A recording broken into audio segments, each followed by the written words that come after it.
Hey, how's it going, guys? Mr. Boss for the win here, and in today's GTA 5 video, we're going to be looking at some insider details about the next update for GTA Online, likely coming in December 2019, as well as the future and what Rockstar is likely planning on doing.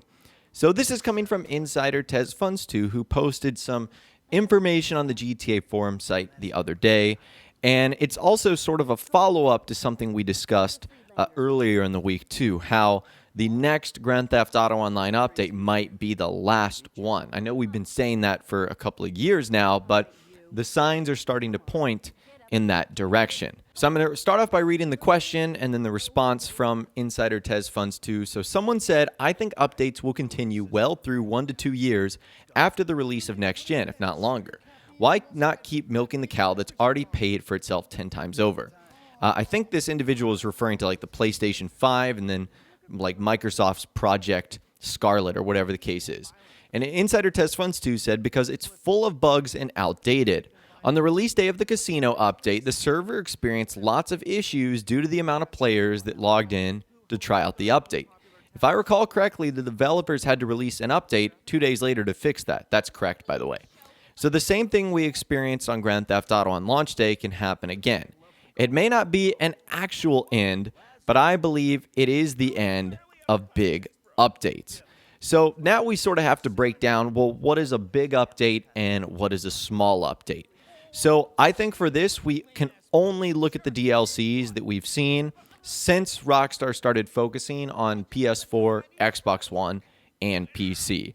I think updates like, Ill-Gotten Gains Part 1 and 2, and even things like the High Life and the Business Update, we can't really consider those here because they were made for an entirely separate generation of console. But I do believe there's two types of updates. There's things like the Doomsday Heist and gun running, finance and felony, bikers, and import-export.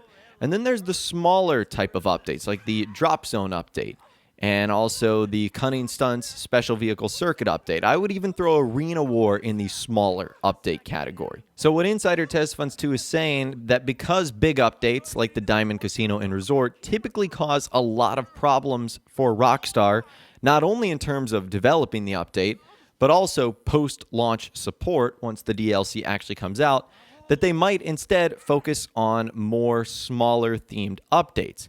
Now, in my opinion, this isn't necessarily a bad thing. I also consider small updates like the Lowriders update. I mean, to be fair, it did introduce a brand new auto body shop, but for the most part, it was just new cars and some adversary modes.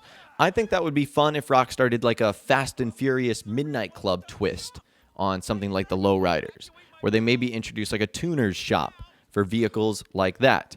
Maybe one that doesn't necessarily tailor around a new business or a new property other than the auto body shop itself, but one that would still be fun for lots of players. So is it the end of big updates? Is it the end of DLCs altogether? It looks like we might be going down that path. Now, as sort of a follow-up to that, this is a long one, but Insider TezFunds2 was responding to someone that said, I don't think that will happen. What is there to do? What is there to buy?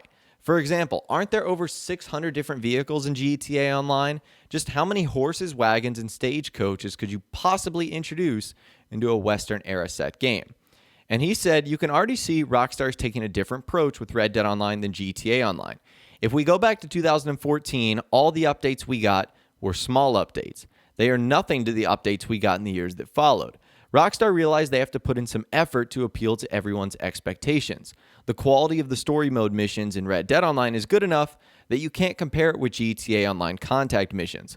Also, I don't think the amount of vehicles is a valid point. Yes, there are over 500 vehicles in GTA Online, but 80% of them aren't used.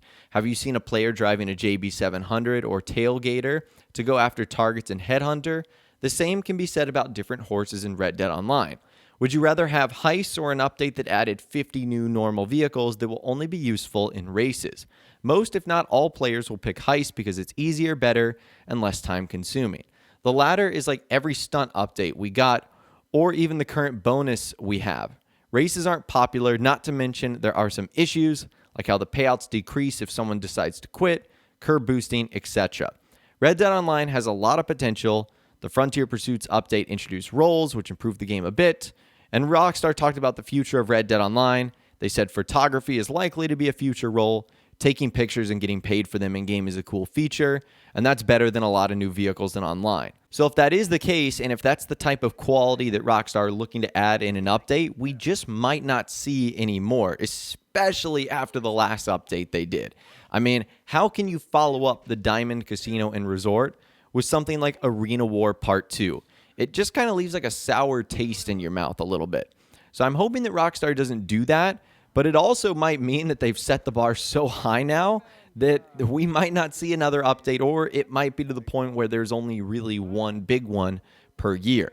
So just something to think about right there. And sort of building off of that, someone said, I usually don't have problems getting a half full to full lobby or joining a full lobby.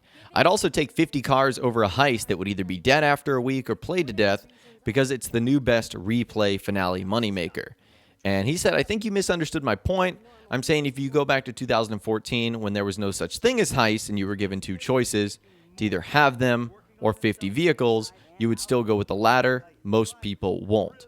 So basically what he's saying is, and what I've sort of touched on is now we've been so spoiled with these incredibly detailed updates, not only that we've seen in Red Dead Online, but GTA Online as well with full-fledged cutscenes and new characters, that it's almost impossible to go back to what Rockstar was doing. That worked in 2013, 14, and 15, but it might not work now. And evidence of that is how they've handled Red Dead Online. We haven't just seen them add horses and wagons. It's all been new content, missions, characters, cutscenes, and a whole lot more. So just something to think about right there. Moving on, someone said 2 days to fix this big old game. Honestly, that's significantly better than Red Dead Online's first full year. It's been nearly 3 weeks since the DLC and 2 patches for it too, still broken. I understand Red Dead Online is new, future, and GTA has had its day. I agree, I want a new Rockstar story, but if we're talking strictly numbers, GTA makes more, has more players, and takes less time or is quicker to fix. Unless they've got the next GTA that is close to being ready to announce, this ain't going anywhere, I think referring to Grand Theft Auto Online updates. And Insider Test Funds 2 said the client update didn't fix most of the bugs, it just focused on the server's issues and some crashes. Same thing happened with Red Dead Online's recent update. Just a bunch of crash issues and improvements to performance. Yes, GTA has the numbers and can bring back lots of players. The game cost decreased to $20 or $30, which would mean more players would likely play this game. But for the developers, it's broken and some bugs can't be fixed. Remember what that Rockstar insider on 4chan said? How they can't fix or balance features like the MC spawn feature because it would mess with old code? Well, it's still in the same state up to this day. This would mean some aspects of the game is considered as don't touch or mess with, which would narrow down the new content to certain aspects of the game, like the arena or races or some underwater base where the entrance is a prop in the world where it would trigger an animation of you going into the base, etc. I just find it suspicious how the amount of updates is decreasing by one each year. I feel like there's someone at Rockstar whose job is to decide how many updates they should release this year. And Insider Test Funds 2 is correct about that, having one less update per year. So to keep things easy, let's just go back to 2017. There were 4 updates: Cunning Stunt Special Vehicle Circuit, Gun Running, Smuggler's Run, and the Doomsday Heist. 2018, there was 3 updates: Southern San Andreas Super Sports, After Hours, and Arena War. And so far in 2019, we've only received 1, with it likely being that there is a second one coming in December. So you see the pattern there. We've gone 4, 3, 2, and likely in 2020 there might be 1 or less until it's completely phased out. I'm personally hopeful that as long as GTA 5 is the current Grand Theft Auto game, we continue to get updates in online. I feel like there's so many themes that Rockstar still haven't explored, so if they have the manpower without sacrificing resources for Red Dead Online and other future titles, I say all for it, keep making the updates, but it does seem as if it is becoming more and more taxing for Rockstar to continue working on Grand Theft Auto Online. Not only from a resources perspective of like their developers and coders and stuff like that, but also working on a system that is getting increasingly older and is about to become the old generation too. If you can believe that, PS4 and Xbox One are about to become the old generation. That's insane. But anyways, that is all the information that I've got for you guys in this video today. It gives you a better idea of what to expect going forward in 2019 and 2020. As far as Grand Theft Auto Online goes. I'd love to hear from you guys in the comments down below. What do you think Rockstar's plan and direction is going to be? Do you think we will continue to see updates, or do you think that there will eventually be an end and it might be coming in this year or the next? Let me know your thoughts, opinions, and more in the comments down below. I'd love to hear from you guys down there. If you guys did go on to enjoy this video, though, a like rating would, of course, be awesome. And be sure to subscribe to my YouTube channel if you are new. You want to stay up to date on all the latest GTA and Red Dead Redemption videos that I do here on my channel. And be sure to ring that notification bell as well. Sometimes YouTube just doesn't work, and if you ring that bell, you'll always be guaranteed to be notified when new videos arrive. But of course, as always, guys, thank you all so much for watching. Take care. I'll see you guys in the next video.